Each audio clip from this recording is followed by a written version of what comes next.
Audience? Audience! What are you doing next to a pool of water, audience? How did you turn that on? Like, if that would have overflowed, that would have just killed you, audience. You're allergic, you know that. So, today's video is one I've been telling you guys I'm going to do for a long time. And that's the monetary policy versus fiscal policy video.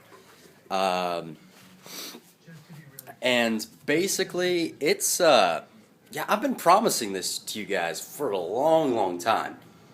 But, just to tell you guys, monetary policy and fiscal policy are two economic tactics that a government could employ to help get the economy back on its feet. And I decided today I was going to start off with some depressing job numbers. It's always fun, right? Yeah, it is, totally, right? I know you're just smiling on the other. I mean, come on, well, it's depressing job numbers. Yeah. Anyways, I'm sure some of you, probably not any of you actually, have seen the June job report put out by the Bureau of Labor Statistics. It basically said 80,000 jobs were created in the month of June. And this is followed by 77,000 in the month of May, and then by 65,000 in the month of April. Right, so that seems pretty good. We've created 250,000 jobs there in the last 3 months or so. I mean, that's pretty decent, right? Well, I mean, it seems like it until you actually are informed of one little nifty little stat. And that's how many jobs do we need to keep up with population growth and people graduating high school, essentially. So how many jobs a month do we need to create just to make up for the kids getting out of high school and graduating and entering the workforce? And you need 125,000 jobs every single month to just make up for population growth. So right there, you can see that the last 3 months have really been a job recession. We haven't been making enough jobs to keep up with our population growth. So, I mean, that's pretty meager, right? You're not making enough jobs to just keep up. And this is the recovery, right? So, just general facts. We lost 8 million jobs in the recession. In the 2008-2009 recession, 8 million jobs were lost. And since then, we've created 3.8 million jobs, right? So, I mean, that would seem that we're getting close. We're doing well, right? We're almost halfway there by those statistics. Until you look at, well, how much do we have to make just to keep up with our population growth? And over that time frame, from the end of the recession till now, we've needed to make 6 million jobs just to keep up with population growth. So we've really lost another 2 million jobs essentially over the since the beginning of the recovery, where our GDP has started to recover, although it's pretty meek recovery. I mean, 1.5% to 2%. That's really weak economic growth. I mean, I would like to see an American GDP around 4% of growth, but my hair won't cooperate today. Crap. Anyways, it's an economic video. It's not a beauty contest, but anyways. Basically there, we're losing. Like, our recovery has really been a loss in jobs, but how then has our unemployment rate gone down from 10%, roughly almost 10% as its high, down to about 8% where it is now? I mean, 2% improvement, that's pretty good, right? Now, 4 years, that's still pretty weak. But the only reason it's gone down is because of how the Bureau of Labor Statistics, or the federal government, records unemployment. if you have quit looking for a job, you are no longer counted as unemployed, right? So if you're working, I mean, you're if the times were good, you'd be working, but you gave up now because of slim economic opportunities for a job, then you're no longer counted as unemployed, even though you're a perfectly employable person. So, I mean, and the examples abound in today's economy of like overqualification for a job or underqualification for a job. I mean, who's going to hire an electrical engineer to flip burgers? You got like at least a week to train the guy in all the restaurant practices, whatnot. You got at least a week in that. So who's going to waste that week on someone who, as soon as that electrical engineering job comes along, he's out of there. You know he's going to go for that job. Why would he stay in your job? So, I mean, economic opportunities for jobs are really slim, and we're still in a job recession, in my opinion. Even though our GDP has begun to recover, it's still a job recession. Or a jobless recovery, as the media has spun it. So we're really getting nowhere. But so what could we employ to spark a recovery and improve our economy? There's monetary policy, what the Obama administration prefers, and then there's fiscal policy, what the conservative right prefers. So, just to describe the two, monetary policy is manipulating the money supply and manipulating interest rates to create a favorable economic market, right? So, and it also includes quantitative easing and like giving loans to companies and whatnot. Sometimes loans that aren't loans, they're just here's some money. So, commonly called a bailout. But anyways, so the economic recovery plan, it's the stimulus package is the street name for it. So the stimulus package, the 1.3 trillion after interest spending, was monetary policy, right? So what is monetary policy good at? In my opinion, monetary policy should be used exclusively for slowing down an overheated economy, one that's got rampant inflation, right? So what the Fed has done, they've lowered interest rates to zero, so in a chance to get money flowing, like in a attempt to get money flowing around the economy, which then in turn lowers the interest rates that you'd be charged on a loan, so it's easier to get a loan. So that's monetary policy, right? And fiscal policy, before we get into depth of either two of them, fiscal policy is when the government goes and says, we are cutting taxes and we're cutting our spending. We're tightening our belt to match the people, right? So we're no longer going to spend a whole lot and we're going to take in a whole lot less. The idea here is that if we distribute tax breaks, let's say we cut someone's taxes 20%.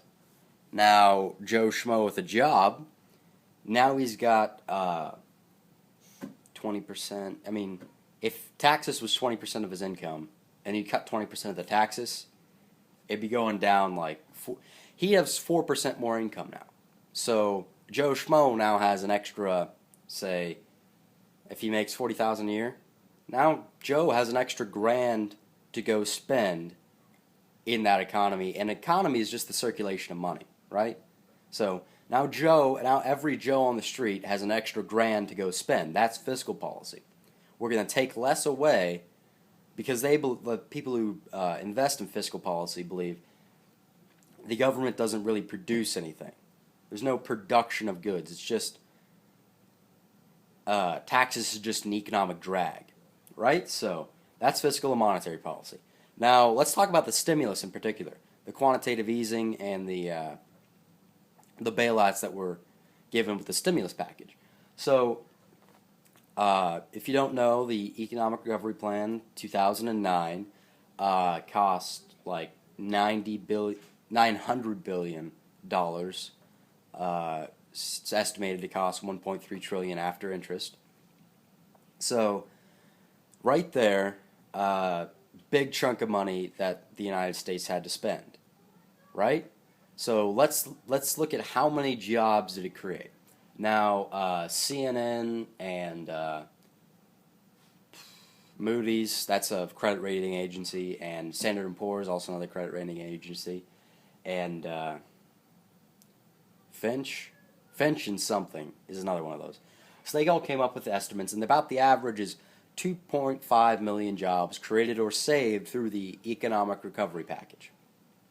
Right? So 2.5 million, that doesn't seem too bad. Well, the price tag for that was 3.1 trillion, right? So how much did each individual job cost out of the package? Now, there's other economists that'll say it created 0 jobs, that's not too good. But let's just go with what the average consensus is, which is 2.5 million jobs created out of that package. So just take 1.3 million and 1.3 trillion divided by 2.5 million. Roughly, depending on whose estimates you're going to use on interest and the number of jobs created or saved, you come in between $500,000 and $600,000 per job created or saved. Now, I don't know about you guys, but some people say they created 0 jobs, but let's use the average. Let's give them as much credit as possible, and the stimulus package still costs us $500,000 or more per job created. That seems to me like an awfully poor deal right there. So, monetary policy, this temporary infusion of money into the economy seems to be really poor. Now, there's a graph out there, and I'm going to post it in the description, or a link to it, where it shows where Obama estimated or his team, he didn't do it himself, he estimated the unemployment without the recovery package, which is like this. The unemployment with the recovery package, quite a bit lower, about 3 or 4 points lower. And then the actual unemployment, which went quite a bit higher, and it's still way up there. So it's a pretty dismal graph, but I'll post it so you guys can see it. So that's monetary policy and how it's failed. It's good for slowing down an overheated economy, right? So in the 1980 recession under Ronald Reagan, we implemented monetary policy after the economy got off to a lurching start, right? It was a double-dip recession. The Fed had to yank back on the reins because inflation. Why did it take me a while to figure that? Anyways, inflation was going up to like 20%, which is really rather dismal, pretty much. So monetary policy helped slow down that overheated economy, but it didn't do anything to create jobs. But then, my favorite example of fiscal policy, in the 81 recession, because it was a double-dip recession there, fiscal policy was implemented. Tax cuts along with spending cuts, right? So we're going to spend less, we're going to take less from the people, was implemented, and the economy got off to a great start and did fairly well throughout the 1980s. Some people will argue that was because of deficit spending during the Reagan administration, but I would argue against that because of the monetary policy in Reagan wanted to get his cuts in domestic spending, right? So, his fiscal policy was really the key in getting the economy off to the start. Cutting that taxes was the key. So, there's your monetary policy versus fiscal policy. So I would argue that today's economy could really use some fiscal policy. But the challenge here is that the national debt is about 100% the gross domestic product, right? So we owe $1 for every dollar that we create on a yearly basis, right? Really, other depressing debt numbers. For each taxpayer, the United States now owes $140,000 in debt. So, there you go. That's pretty dismal as well. Think about it. I owe 140. Like, the government's going to have to pawn off of me $140,000 in the best case scenario to pay just for the debt over my lifetime. So, fiscal policy would be hard to implement because of that debt. You'd need to cut the government spending roughly in half, or at least by like 45% to even come close. So you'd have to make some fairly substantial cuts in spending to implement a reasonably sound fiscal policy of cutting taxes by roughly 20%. And that's not 20% on the amount the person owes, it's 20% of the amount, right? Think about it, you'll get it. So that's monetary policy versus fiscal policy in a nutshell. One's manipulating the money supply, which has also been done through the stimulus package, and we've exploded the bond market. Like, monetary policy is actually, in a nutshell, almost devaluing your currency. I mean, it does that. FDR did that, devaluing your currency so you can spend more on the economy, right? So, devaluing the debt is what you're doing, which also has the side effect of devaluing your own currency. But that's monetary policy, and then fiscal policy, just tightening the belt, and cutting taxes.